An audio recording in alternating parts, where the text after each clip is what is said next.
everybody. A very warm welcome from Parallel to Dots. Welcome to the Roundtable Shelf to Strategy Using AI in Retail. I am Riddhi. I'll be your moderator today. My role is simple: to make sure this stays an open and engaging discussion. So what I mean by local is your AI is trained locally.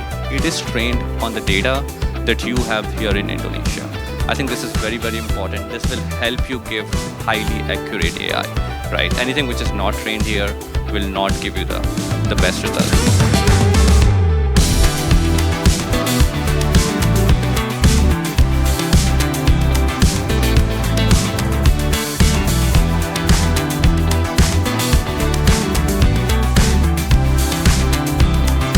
In terms of technology, we are trying to understand the business use cases and trying to marry that with the technology that we provide.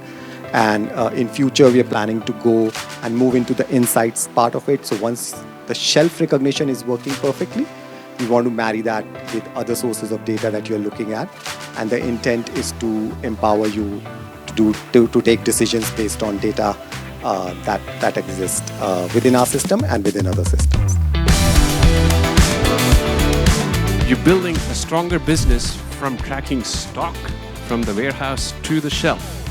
You're enabling a tomorrow that will help you achieve optimized delivery in a transport network across the business, because your sensors provide you the data you need that turn insights into actionable data for the teams who are willing to go out and execute more.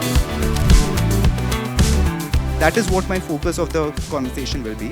And the fourth component that you guys need to think when you try to implement IR solution in GTA is, how is it that you're going to be integrating the data that IR generates with other systems that you have?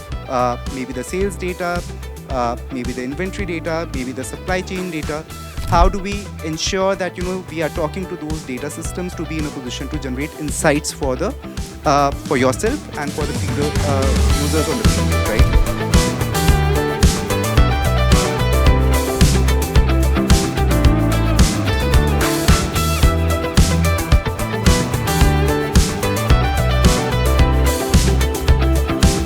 Hello, we are from Paragon. So for today's session, I think this is really eye-opener because sometimes we need to kind of explore about how the competition is doing and then how they can help to our business, right? That's pretty cool and success for Parallel Dots. Parallel Dots.